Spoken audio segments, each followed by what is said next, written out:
Hello and welcome to BRAIDAR, the Business of Beauty. My name is Jaden Paru and you are listening to our 16th episode.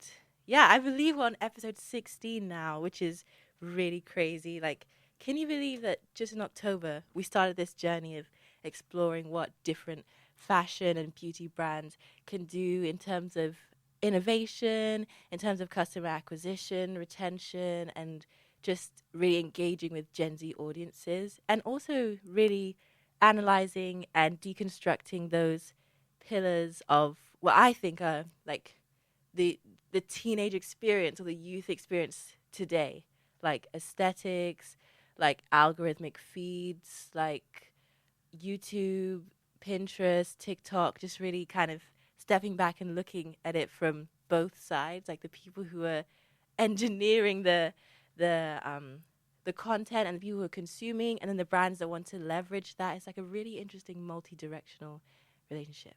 So yeah, we've talked about so many things. We've talked about dress up games, like those online flash games, the Barbie website, Girls Go Games, all of those like pillars of early 2000s internet usage and how that factors into the kind of experience of gaming that different groups have, especially like young kids, young girls who are often like otherwise othered from the like mainstream gaming experience. It was nice to kind of dive into what those dress up games meant to us at the time. And yeah, we've covered way more than that. Like I'm not even gonna get into the Bratz, Monster High episodes and all the kind of like parallels in that. But yeah, today is really exciting because I know you guys remember last week that I told you the BRAIDAR website will be launching on Friday. So that's yesterday. So I'm really happy to announce that www.braidar.com is live, ready for bookings, functioning. It's everything's up. It's really, really great to say that our second MVP is ready for you guys to join and to book. So yeah, I'm really happy to announce that to you guys. And you can check that out like whenever you want. There's kind of a description on the website, kind of like a write up, just explaining the whole ethos behind Braidar, which I talked about in like, I think 4 episodes. I've talked about in 4 different episodes on this show. But for those of you who don't know, Braidar, the Business of Beauty, is like a spin off of a startup that I'm kind of working on. And while the radio show focuses on like analyzing marketing strategies and critiquing sort of like innovation strategies and looking at different consumer trends and insights, the actual startup is focused on like a particular need or function. And that is allowing black girls who study in Scottish universities, especially like predominantly white institutions, to get access to braiders nearby, and so they can really like easily get braids done while studying. So, if you want to know more about that, you're gonna have to head to the website because if I start talking about it, I will, really get into it. But it's definitely something that I'm very passionate about. It's definitely something that I think has a big impact on like long term university strategies and things like inclusion, equity, diversity, and really creating that infrastructure and that landing pad for the students that you're recruiting and the diversity that you really want to champion in any institution, in any kind of space, is important to make sure that when people get here, they have those structural like facilities in place already that they can access and that will really help them to feel more at home in different environments. So yeah. And I guess I could kind of talk about maybe the overlap between the show and the company Braidar. And in doing so, I'm also going to talk about the dream, I suppose, like the long term vision for Braidar as a website or as an app and just as a company in general. So, all the topics I've talked about on the Braidar show, when I talked about like virtual worlds and online avatars, when I talked about dress up games and the whole like the way that allows young people to kind of explore their fashion sense and their creativity and also like get to know what it is they want from like their aspirational look or their aspirational life, or even like their sense of embodied identity.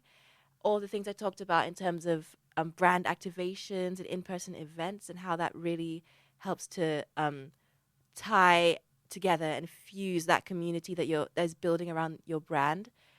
All the things I talked about when I talked about like the actual branding of your startup and where to get ideas for that, and how to make sure it really maps onto who your target audience is and how they speak, what they're interested in, what they watch, like the aesthetics that they kind of sort of align themselves with. All the things I mentioned on the show are all things that I'm implementing and will implement with BRAIDAR. So it just so happens that all these interests that I have in terms of really cool topics you can talk about from different angles, in terms of like you can put a management spin on it, you could put a psychology spin on it, you could put like marketing spin, you could put organizational studies kind of twists on these topics. I happen to like them just as things to explore and to research and investigate, but they also happen to be things that really are applicable to my own startup, and so that's why it's all the more exciting to share them on this show and to talk about them with you guys, because as I'm talking about it, I can really see how I can put it into practice, all the things that I'm saying and all the like suggestions that I give for different brands, and all the sort of hypothetical case studies, how I can adapt that for my own business idea. So yeah, that is something very interesting about the show, and that's something that I really hope to be able to show you, like with you going on the site, accessing it on your own, even without me giving an explanation. I hope that that's something that comes across in the design of the website, in the user interface, in just the connotations of the different design elements, color schemes, all those little details. I really hope that you're sort of reminded of these different topics I've touched on. And hopefully as I progress in terms of like what I can put on the website, because for those of you who don't know, for now Braidar's just me on the team. So I did all the like web design, I've kind of set up the back end on like the hosting platform, I've done the marketing, the sort of strategy, customer acquisition strategy, the like pitching for different funding competitions, and just going to different events and networking. That's all kind of been me. Not kind of, it has been me. So the pace at which BRAIDAR can evolve according to my like, really innovative, really creative, really like just something unique, something different. The pace that it can evolve to match that vision is proportional to the like skills I develop using like this particular platform that we're hosting on. So yeah, not to say that that's something that can't be overcome, but it's something that means I have to put a lot of time into like the kind of learning curve of the program and the website, and then think about how to implement it. So that's part of the reason why it's kind of an incremental process. So I really hope with this version you can see it as almost like the seed stage, or the level 1 sort of evolution of this website. If you think about it, like even in terms of like something like Pokemon, if you think about it as something that will grow into its final form and that will like evolve into the form that has like all the capabilities kind of maxed out, and that's really like a realization of all its potential. This is kind of like something that foreshadows and gives a little taster of what that can be.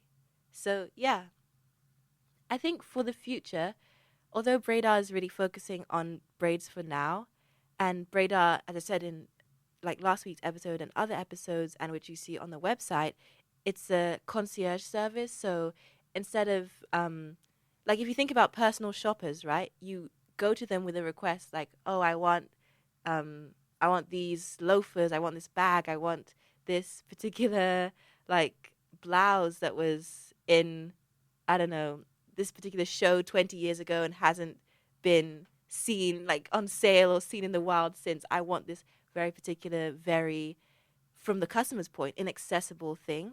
And the personal shopper just takes your request and goes like, right, I will literally scour the earth. I will literally go through all my contacts. I'll comb through my network. I'll ask around the different boutiques and the different design, like different houses that I'm in contact with, and I will track down that very thing that you want. It's a very bespoke, very like personalized interaction. And it's interesting how a lot of personal shoppers business has moved online. So they're kind of digitizing that process, but the actual like matching and sourcing and, delivering and shipping that item that you want and getting it from, in your head, you have the idea or the vision of you with that bag and going on holiday with it or to an event or whatever context in which you want to use it. They are the bridge between that vision and the reality of holding that bag in your hand and actually owning that, that rare sort of piece, or owning that really like a piece of history. If you think about the example of something that was only shown once and like a limited production run, for example. So BRAIDAR kind of operates at the moment in the same way. So customers can submit their request of exactly the style that they want, the length, the size of the braids, the type of style. It doesn't have to be braids. It could be twists. It could be passion twists. It could be a lock retwist. It could be all these kind of things. And you can submit reference photos. You can link reference videos on like TikTok, Pinterest, YouTube. You can also link your Pinterest board. It can kind of go as specific and as sort of imaginative as you want. You tell us when you want it, you tell us where you're based, and we basically take those details and use it to find the braider that can do that style for you and who is nearby to you. So gone are the days when you have to like go on a bus for 2 hours just to do your braids, and then you're there and you're not quite loving how the style is coming out. It's not actually like what you asked for, but obviously in that situation you spent so much time and so much effort just finding someone who can do something that you're not really in a position to say, oh, this is actually not what I want, or this is just, you're not able to kind of get me that standard that I wanted.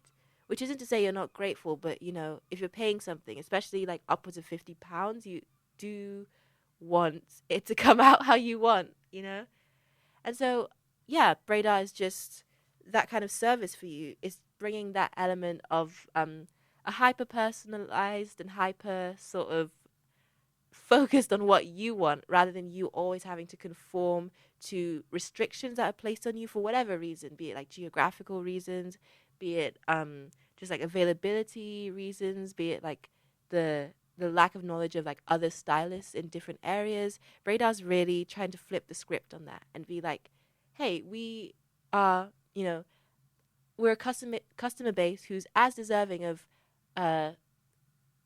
personal luxury, like enjoyable experience in terms of like shopping and beauty as any other customer base. And at the moment, before BRAIDAR, I don't think we really had that many outlets for that or options for that, or like services that offered that.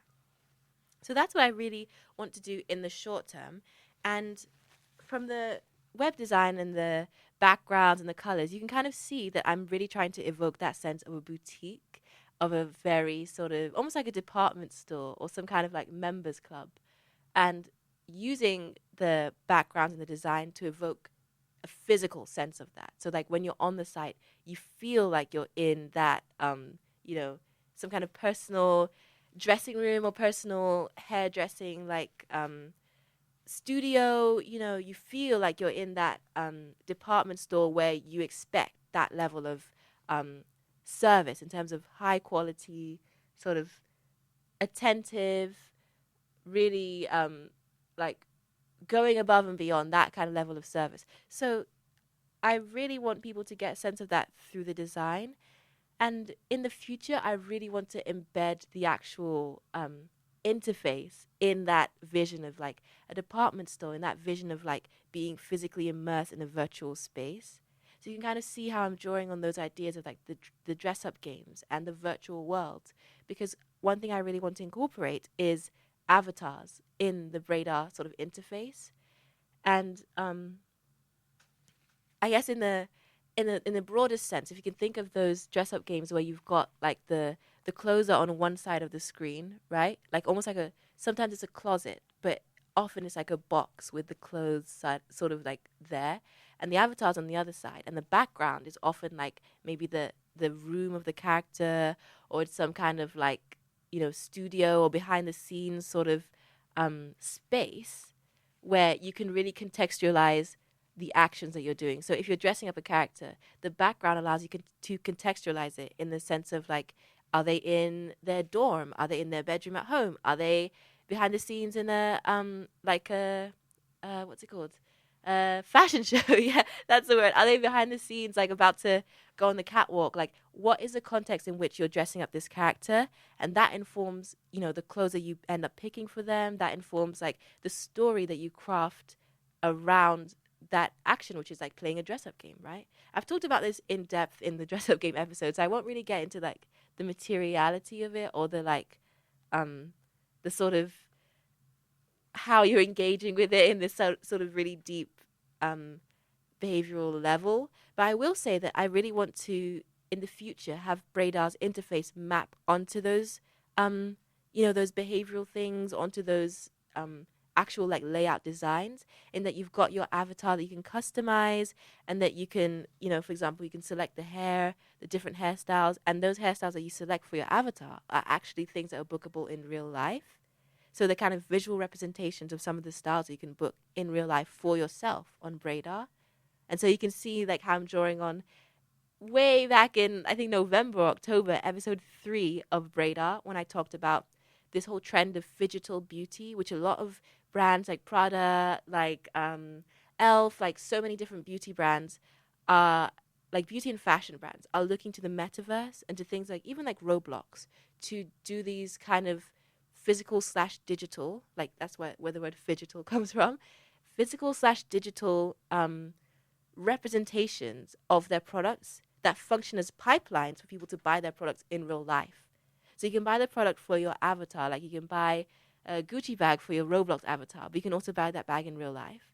And sometimes they do interesting things with like digital exclusives. So for people who just want to like really focus on the avatar as a sort of expression of themselves, but they may not want to actually like buy the product in real life. And then sometimes it's like a tie-in where if you get the digital, it's like a to funnel you to get the thing in real life, or it's to like if you get the thing in real life first, then you get a free digital copy, like with the Build a Bear virtual world, which is called Bearville, which is I think the number one sort of like, if the internet were created for any reason, it's probably because of Bearville. That was like the best website I've ever been on.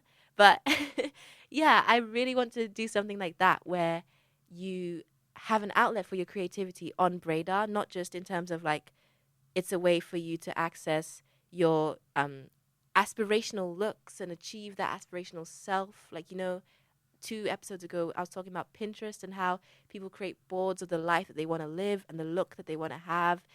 Braidar is a way for you to do that, but you can also explore like what that looks like with your avatar as well. So that's something I want to do in the future. And I also want to do something in terms of the actual layout of the website, where like the different functionality areas, like the concierge service, like the feed. For those of you who've been around since the beginning, the feed is something like, if you think about Pinterest, for example, they've got a feed of like different photos, different videos, and you click on it to see like the details or to save it and stuff. With Braidar, you can see a feed of different photos from girls who've done styles with stylists nearby that fit your search descriptions, right?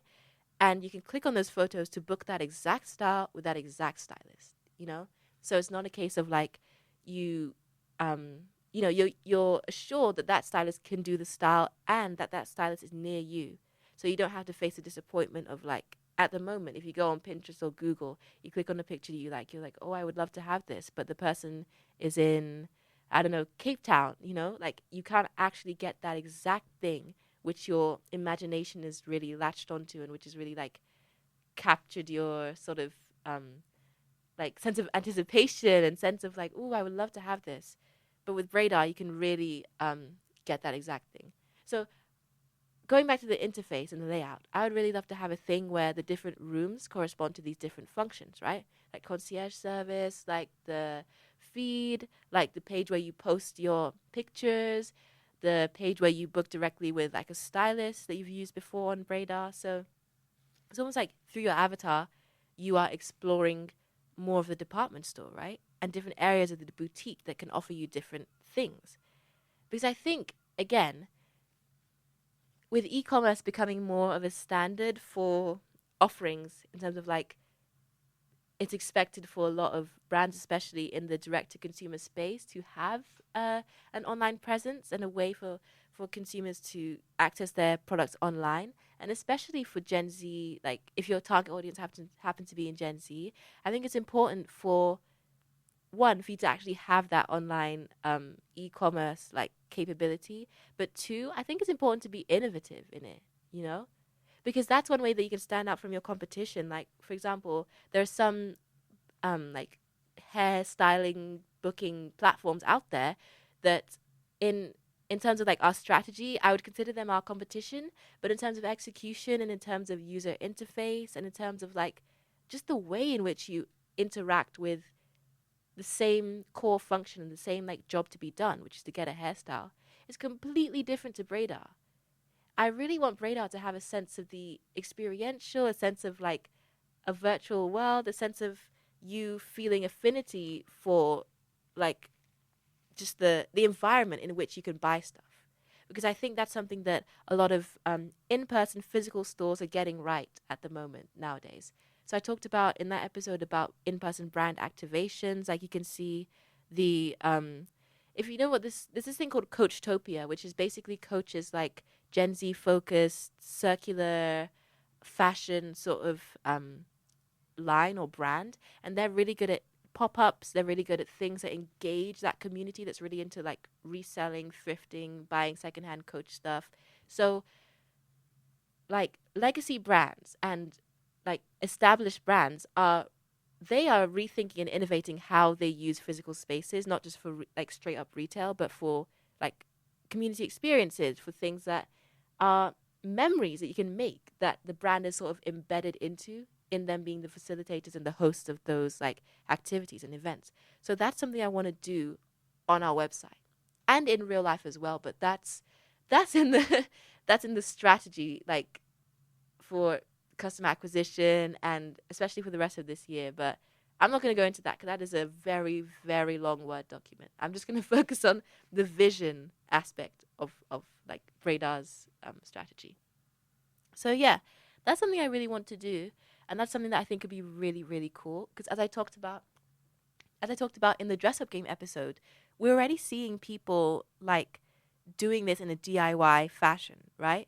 So if you ever seen the game Everskies, it's like a dress up game that's really reliant on its own community and user base to generate the like how in dress up games you have a hair like one thing that you drag, which is one hairstyle, like a hair piece or like a trouser piece or like the shoe piece. Like each thing is one item. Everskies is really dependent on its user base to like design, draw, upload, sell those items within their own like in-game economy almost. So it's a case where user-generated content is fueling the growth and the sort of value that people can get out of something like Everskies, right? Because people can really create their own looks. They can create their own, like even the base avatars, they can customize all that. They can make it look like themselves. They can make it look like a version of themselves, like maybe, that whole idea of like the aspirational self, when we talked about the Bratz dolls and their impact on young children, when we talked about embodied identity, when we talked about aesthetics, like dress up games, virtual worlds, like mobile gaming, all these things, it all ties into the sense of being able to express yourself in a different medium, especially if in real life you're not able to or you don't have access to things that will allow you to express yourself in that way. Because on Everskies, you can design like, I don't know, 30-inch burgundy, like loose wavy wigs, for your avatar to wear that in real life you might not necessarily have. But on Everskies, it allows you to explore and mix and match and experiment with different looks with that hairstyle. So perhaps maybe that's your dream wig to get one day. You can kind of already like anticipate and prepare for the kind of outfits that you want to wear with that hair, or the kind of places like backgrounds that you'd want to take pictures with that hair in. So it's really, really interesting, that whole dynamic of avatars and the self. And I think in terms of how we're seeing it nowadays, with relation to Everskies, if you go on Pinterest and type in like dress up game outfits, a lot of the results will be Everskies, and they will be these like hyper specific, very sort of attuned to aesthetics versions of these avatars, right? And they're all created by different users. They all like they when you see them, you really get a sense that the creator has like poured a lot of their sense of like a lot of themselves into it. It's something that if you see it, it's much easier to understand, and I think also relate to, because people can then use their Everskies avatar as their profile picture for a lot of their social media. And I've touched on this before in another episode, but they can like use it for their Instagram like profile. They can use like it it just has such an interesting and extensive like lifetime value beyond just playing Everskies or beyond just playing that particular dress up game. Because once you finish creating the look, it's not as if you just save it and like maybe take a screenshot, save the picture, and then never see it again. You repurpose it and you recontextualize it in other elements of your life, because again, it's a reflection of your aspirations. It's a reflection of your aesthetics that you kind of like. It's a reflection of something that means something to you, right? So I think it's just really cool. And I think it's something that we see as well with, these like 2000s cartoons, like Total Drama, like Danny Phantom. There's a lot of their characters being used as profile pictures as well. And not just like the characters like straight up in terms of like you screenshot it, put some heart emojis and use it as a profile picture. Because that's one thing. That's like one kind of phenomenon in itself. But what I mean is like people even go a step further and use the art style of those shows to create their own avatars. So I know you guys have seen like the Total Drama versions of like celebrities, the Total Drama like avatars. They're based on this one girl from Total Drama, but they've changed like the hair, they've changed like her makeup, they've changed her outfit, and they've made it map onto whatever it is that they want to tell in terms of like their own story. So you can change her hair, her makeup, her outfit to suit maybe your aesthetic, or to suit, I don't know, just to create a character that doesn't even have to represent you, but just some narrative that you want to convey and that you want people to kind of get a sense of when they see your profile picture.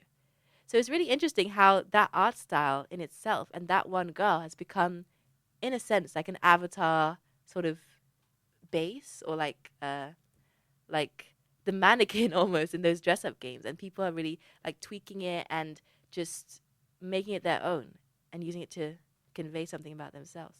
So that's really cool, and that's something that I really think BRAIDAR would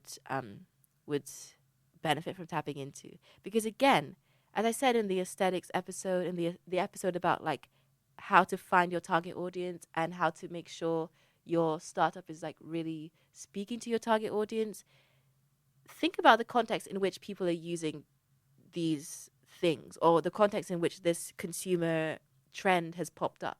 It's in the context of something that's very visual, something that's very fashion based, beauty based, something that's very like, literally Pinterest based. Like it's literally on Pinterest that you can find evidence of these things. And so once you look at like the context in which it's being used, you can then draw parallels between that context and your own offering, like your own startup. And if there's overlaps, like, oh, people get braid inspiration on Pinterest. My target audience is so regularly on Pinterest, like they're creating their literally like their dream life and their like holiday plans, their uni plans, their, birthday plans on Pinterest. And so there's an overlap of intention, of like location, of industry, like in terms of like beauty and fashion of the trend and your like startup idea. So once you see those like correlations, that's a sign that you should kind of look into um, exploring that in your offering if you want. So that's something that I'm really excited about. And also, in terms of the future of BRAIDAR, I really want to do things that speak to the St. Andrews and Dundee like black girl audience in whatever way or shape that might take. And I say that because one thing about a student focused startup, especially one that's like geographically hyper localized like BRAIDAR, because we're only focusing on Dundee and St. Andrews for now, like for this phase of the startup. For something that's so specific in location and audience, you have to look at the times and like the duration in which your audience will actually be available. So if you think about it, if someone comes in first year, you know, they're a black girl, they want to get braids done, they encounter BRAIDAR and they, you know, they love it, they use it, they are a member, they're really kind of keyed into that community that's around BRAIDAR, they attend like BRAIDAR sort of events and things. That person will likely, on average, only be in the vicinity of where BRAIDAR is focused, like for now, like average of 4 years, you know? So it's not like other sort of e-commerce D2C offerings where your customer could can still like access your service, you know, even if they move away from like their uni town to a city and they move from a city to somewhere else. It's kind of like, again, a lot of those are product based things. So again, it's like kind of not dependent on them being in the area as much as like a service based thing. But with something like student focused braiding, there's you have to take these things into account, right? So I think a lot of the ways in which BRAIDAR will evolve in the near future will be dependent on what this audience wants, because you've only got like the time you've got to spend with them, right, is restricted in a sense. So it's really important that what you're offering actually maps onto like who they are, who they want to be, what they actually want, like their aesthetics, you know, and these things, because of that turnover every 4 years, these things will change. So it's important to kind of sort of have your finger on the pulse of this and really be in dialogue with your audience, and not just in terms of like asking the same person or the same people like if their tastes have changed, or if they still like your offering or something like that. That's not quite what I mean. What I mean is like with every new group of students who fit into your target audience, like do make an effort to reach out to them, to get to know them, to find out like their own view of your product. Because with each new cohort, right, they're rediscovering what BRAIDAR is. And at the same time, they are realizing the pain point of, oh my gosh, there's no braiders in town that I know of, you know? Like when you get to town, like in Freshers Week or the first few weeks, that's a realization that a lot of black girls have.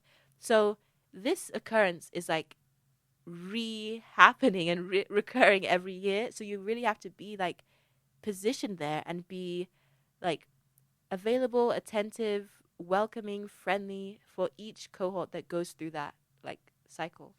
So that's something that BRAIDAR will really be in tune with, and in the coming months, you'll definitely see more about that. But I don't want to give away the surprise, but just keep an eye out for a bit of some things to do with that on our Facebook page and on our Instagram page. And oh yeah, another thing that I wanted to ask you guys. So this is not directly related to the vision of BRAIDAR, like in terms of the documents and the strategy, but it's a question that I had, and I didn't really know where to ask it, so I just thought I'd ask it here. In terms of student like content creators, student UGC sort of creators, student influencers, particularly with like a fashion and beauty focus, I actually wonder like, is there any, I don't know, group, platform, place, society that like allows people to get to know each other in that sense, like people who have that shared hobby or side hustle or even interest in starting that, because that's something that I think is quite interesting, and that's something that I feel like, again, similar to with braiders, right? I just get a feeling that it's not possible for this thing not to exist. It's not possible for this, like, for student UGC creators and student influencers in the fashion space and beauty space to not exist in this town. Like, there's just some things that, even though you've not seen evidence of it, like way before I started Braidar, like first year, I hadn't seen evidence of like braiders in this town, but I just thought like that, I just thought it's just not possible, even if it's just like a few, and even if there's just a few of these like influencers and creators in that space. I think like it's just a matter of visibility for people, and it's a matter of like platforming them and allowing them to like meet each other, and just like, I don't know, that collaborative strengthening of different people's like brands and what they're trying to do and their side hustle, and just, I don't know. That's something really cool. I think I might talk about that next week in the show, maybe. But anyway, if you guys know anyone, or even if you happen to be someone who's like a fashion or beauty UGC person or content creator, or yeah, I would be really interested to know what your experience has been like in St. Andrews, how you've developed that, and how you incorporate like uni themes or content into your content. So yeah, if anyone is in that or knows someone in that, I would love to like have a chat, maybe even get you on the show, like do a bit of an interview, cuz yeah, I think that's super cool. I think like I'm I know I'm already knee deep in one startup. I think that's such an untapped area. Yeah, but I digress. So, what was I talking about before that? Yeah, I think I was talking about the whole like customer lifetime value, customer sort of cycle of a student focused startup. So yeah, that's one thing that I think people should be attentive to if, like me, your thing is focused on uni students and in a particular location. And in terms of the future of Braidar, in terms of offerings, I really want us to expand to other beauty verticals. And by that, I mean like nails. For example, I know there's a lot of people who are really, really like creative and talented in terms of doing nails in St. Andrews and Dundee. I would love to incorporate them into like the Braidar like network. I would love to kind of platform their skills, and similarly to the braiders, connect them with students who want to get their nails done. And same thing with like other areas of beauty. But again, as I say with anything, always important to do your investigating first. Number one, not even to find out who the people are or like where they are if they'd be interested, but the actual number one thing is to ask your audience if that's what they really want, or to ask them like, oh, what's your, you know, you need to ask those questions about the pain points that they're feeling before you then go and find solutions. You don't find the solution and then find out, oh, are you interested? Like, it's just to save you time, money, effort. As I said in episode 3, map everything onto and start every sort of new, I guess, feature, new like venture with what does the customer want? So, yeah, I think that's something that I always try and remind myself too, because it's really easy to like, I guess, get super into the creative side of like making the website, or like the branding, or like the social media pages, or just talking to people and like connecting people and getting people like on board in terms of stylists and like technicians. So yeah, I think that's just something really, really key. So I suppose in the short term, it's really about getting people's like getting users on Braidar and just seeing how they interact with what's there. Like, as I said, this is an MVP version, and MVP is basically a minimum viable product, like the most straightforward way that you can communicate to your audience what it is that you do, and like the most straightforward way that you can offer them that service. So it may not have all the bells and whistles of your vision and the grand plan as of yet, but they can get a sense of like where it's going, and they can get a sense of like, who are you? What do you stand for? And can you actually deliver the the core of the value that I actually want, which is like getting to do braids nearby while at uni, which Braidar achieves. So for the short term, we are going to be iterating on the website. We're going to be developing it more and more, making sure, like, as people are using it, we're taking on the suggestions and we're taking on the different, like, when people say, oh, if I could access it from the homepage, it would make it even more efficient or more, like, it may just make it easier for people to access, like, rebooking a stylist, for example. So then I'll go and tweak the website to include that. And so it's just something like little fixes or even bigger changes to like the layout, depending on what the audience wants. So that's something that will be coming up in the very near future. So, all in all, I'm really excited to be able to share that with you guys and to be able to really get like hit the ground running with BRAIDAR, something that's I've been working on since June or July of last year, and almost every day since October. So a lot has gone into it. A lot of time, a lot of effort, a lot of input from my amazing like friends, and just the sort of I guess day one BRAIDAR supporters who've done like the demo testing with me and done the feedback interviews with me as well. So grateful to you guys, and I can't wait to see where we go from here. So, yeah, thank you guys once again for listening. As always, you've been an excellent audience, and I will see you again next week. Same day, same place, same time. And this has been Jade and Paru on BRAIDAR, the Business of Beauty. Bye for now.